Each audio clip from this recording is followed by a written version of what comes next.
Bom dia, boa tarde, boa noite, como é que vocês estão? Sexto ano, minha voz continua a mesma, mas os meus cabelos... esfriou, Sacramenha. Tem que colocar minha touquinha aqui, professor se protegendo. Tudo bem com vocês? Espero que todos estejam muito bem, brincadeiras à parte, tá? A gente vai entrar no conteúdo do capítulo 6. Pessoal, é uma parte já saindo da Grécia, a gente vai falar da Macedônia, vai falar dessa terra vizinha dos gregos que trouxe muita importância para aquele momento na questão cultural e nas expansões territoriais, com um rei chamado Felipe II e com seu futuro filho, que vai fazer um trabalho muito de conquistas, né? Conhecido como Alexandre o Grande, tá? Então nós temos na abertura da apostila de vocês, nós temos aqui algumas imagens, né? Sala do Real Gabinete Português de Literatura no Rio de Janeiro. Então nós temos aqui uma grande quantidade de livros. Aqui também nós estamos falando de uma biblioteca de Praga, lá na República Tcheca. Atento aos detalhes do telhado. Meu passarinho está cantando, se você se incomodar com isso, eu vou tirar ele daqui a pouco, tá? E aqui nós também temos uma outra biblioteca municipal de Stuttgart, na Alemanha. Isso é uma fotografia de 2013. Ela não é tão traços coloniais, né? Essa aqui é um traço mais moderno. Só um pouquinho, pessoal, vou dar uma paralisada aqui para o meu passarinho parar de falar. Muito bem, continuando então a nossa matéria, vamos verificar se está gravando isso aqui.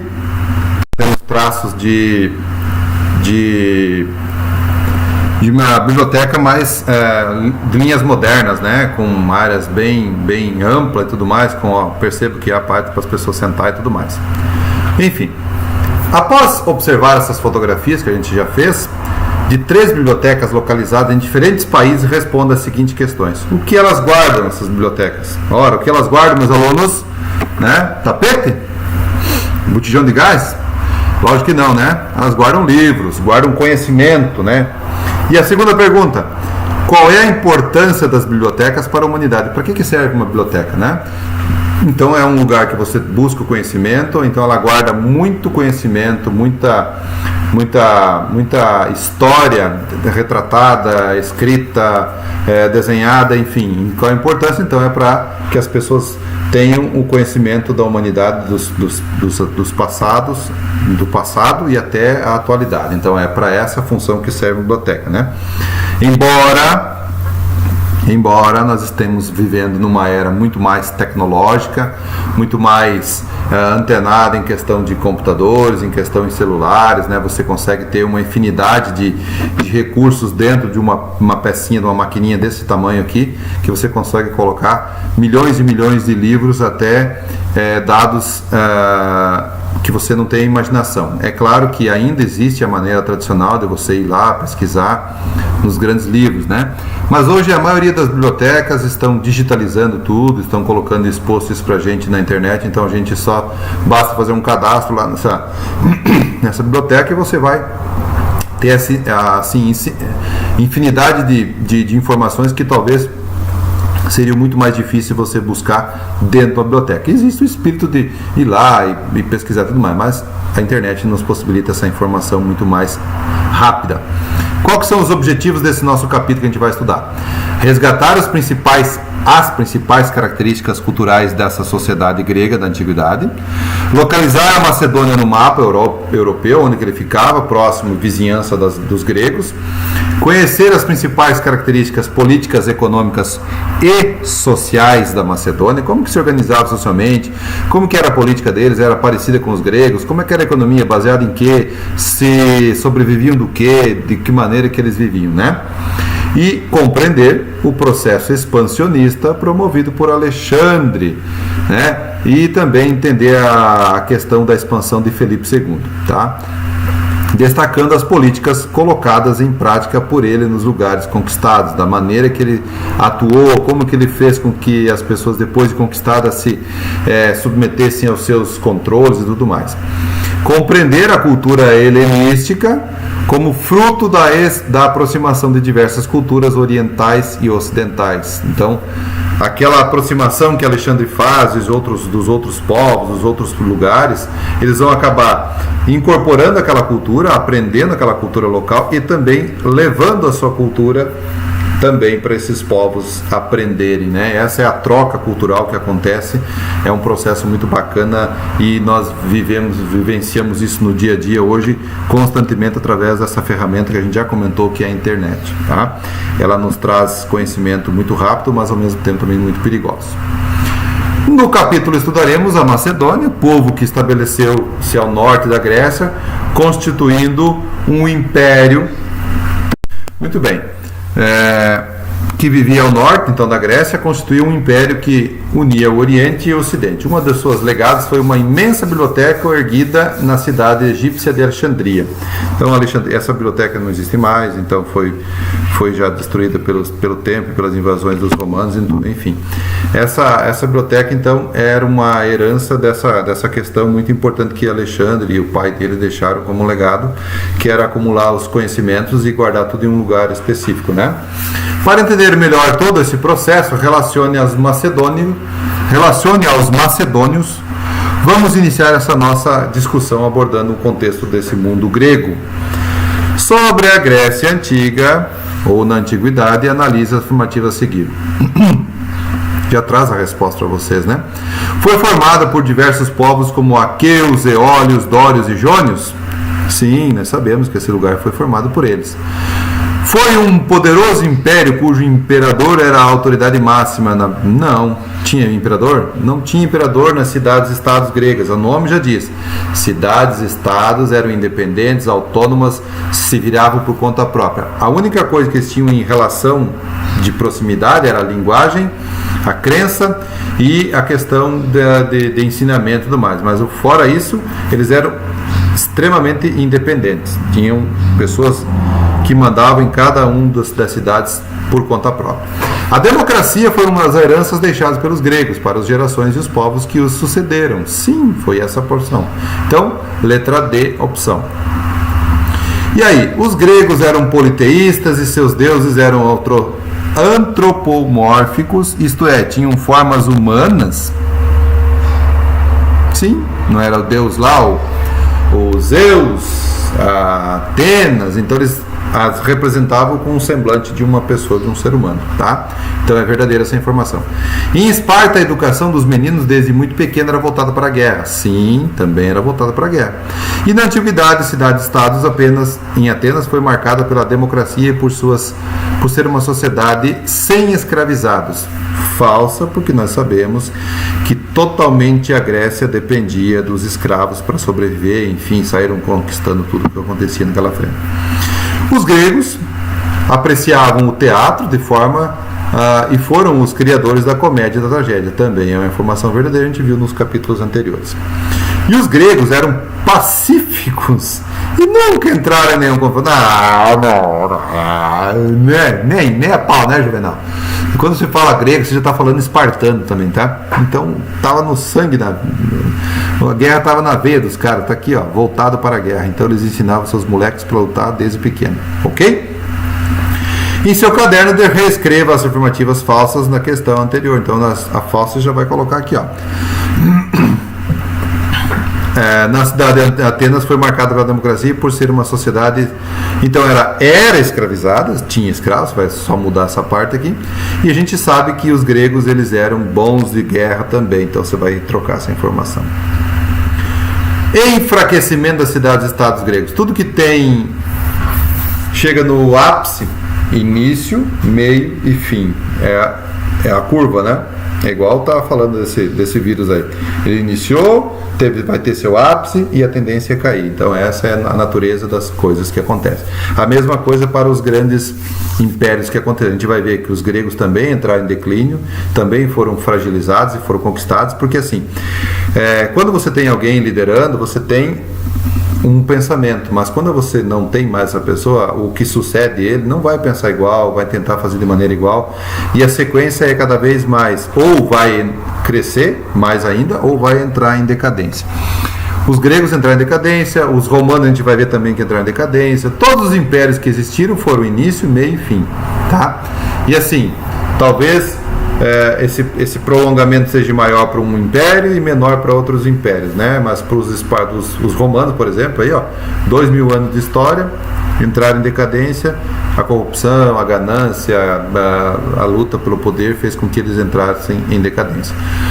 Lá no século VI a.C., foi o período que o auge do desenvolvimento cultural das cidades de Atenas, e também quando essa cidade exerceu influência militar e política sobre as grandes cidades da Grécia. Então, as mais importantes, Atenas e Esparta. Existiam outras? Claro que existia, professor. Só que essas outras, elas eram inexpressivas, não tinham muito a oferecer. Por quê? Porque Atenas era o top da coisa e Esparta também era muito, muito importante. Muito bem? As outras cidades-estados gregas, descontentes com a supremacia de Atenas, formaram alianças e se envolveram em conflitos que atingiu toda a Península Balcânica. O principal conflito desse período foi as Guerras do Peloponeso. Está aqui do ladinho, Guerra do Peloponeso. Ocorreu entre duas ligas de cidade comandadas por Atenas e por Esparta, cidades-estados rivais. Esparta criou a Liga do Peloponeso para conter o prestígio de Atenas na Grécia, e por sua vez Atenas reuniu as cidades-estados aliadas e formou a Liga de Delos. Após anos de batalha, a guerra terminou no ano de 404 a.C., com a vitória de Esparta. Após essa vitória, Esparta tentou impor seus costumes aos seu modo de vida das demais cidades gregas, o que gerou novos conflitos. Então, assim, natural, né?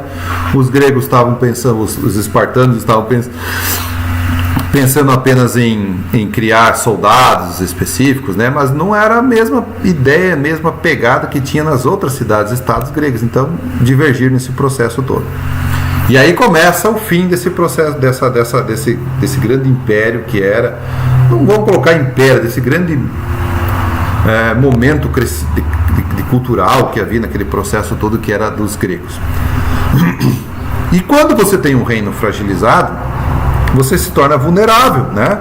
Os inimigos observam tudo isso, estão acompanhando, então estão atentos à questão, vamos invadir nesse momento que a gente vai conquistar vocês. Foi o que aconteceu. Felipe da Macedônia conquistou algumas cidades-estados gregas, e os macedônicos, apesar de serem conquistadores, absorveram muito da cultura grega, em vez de impor deles a sua religião sobre sua região conquistada. Então, quando eles chegaram lá, eles conquistaram esses caras e falaram assim: agora vocês vão ter que seguir a nossa maneira de pensar, a nossa maneira de agir. E não foi bem isso que aconteceu. Foi o inverso. Os macedônicos gostaram daquela cultura dos gregos e acabaram sendo conquistados por essa maneira de pensar, a democracia em si, as religiões, os deuses, enfim, tudo isso acabou sendo influenciador para que os macedônios se beneficiassem. Então a Macedônia está bem aqui, ó, para quem não conhece, está aqui no mapa. Então nós temos a Península Itálica, pertinho aqui. Outro povo que também vai sofrer muita influência dos macedônicos, dos gregos, é esse que vive aqui, ó, tá? Tanto é que os gregos também vão fundar colônias nessas partes aqui da Itália.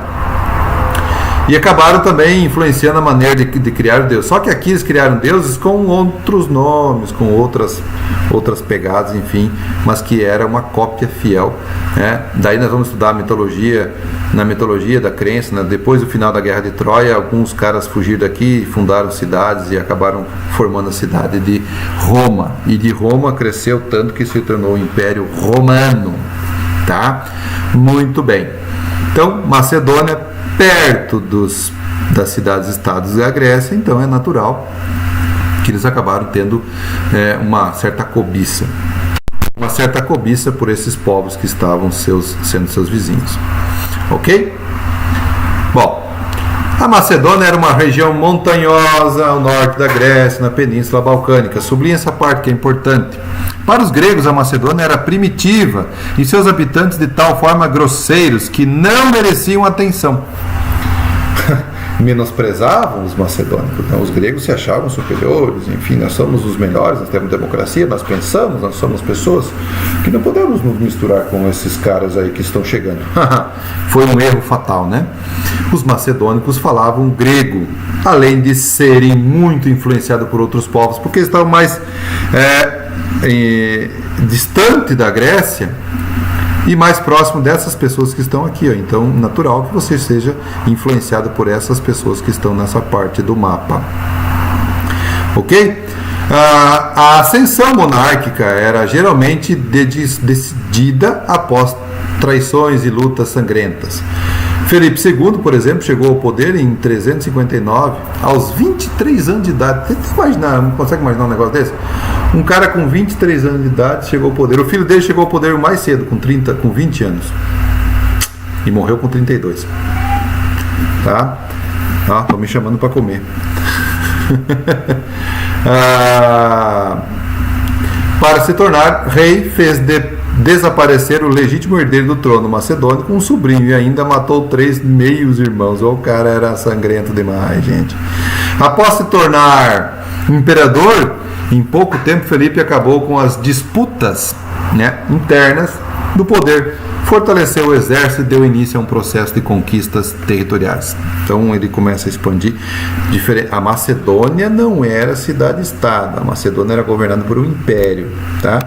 E aí que entrou a dificuldade para que os cidades-estados gregas se defendessem. Aquelas ligas que aconteceram deixaram eles um pouco desestruturados. Então, quando eles começaram a brigar entre si, eles acabaram sendo vulneráveis. Então, o cara foi muito esperto e astuto. Ele invadiu a parte que corresponde a algumas cidades próximas e vizinhas da Grécia, né? Eritreia, nessa parte toda aqui que a gente conhece como extensão, não dá para ler o nome aqui, o professor não está enxergando, tá? Enfim, interpretando o documento. A respeito de Felipe II, leia o fragmento seguinte. Onde conquistava territórios, Felipe fundava cidades, construía estradas, promovia a agricultura e empenhava-se em ganhar a lealdade de seus novos súditos. Os que resistiam eram submetidos à força, mas o rei preferia alcançar seu objetivo sem derramar nenhuma gota de sangue.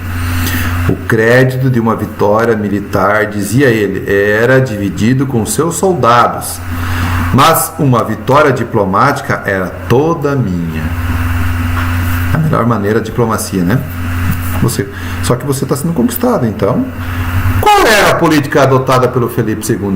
Era o diálogo, a conversa, a construção, o progresso, a fazer com que as pessoas se sintam melhores com esse novo líder que está fazendo com que as coisas aconteçam. Então, de modo geral, era trazer benefícios para aquela população conquistada. Tá bom? Explica os motivos que levaram Felipe II a agir como diplomacia, sempre que possível em relação aos seus povos conquistados. Procurava agir diplomática para evitar o derramamento de sangue, revolta, briga, luta, enfim, eles queriam umas coisas mais pacíficas. Formação do Império da Macedônia a gente vai deixar para a próxima aula, para não ficar muito extensa. Enfim, essa é a nossa aula de hoje.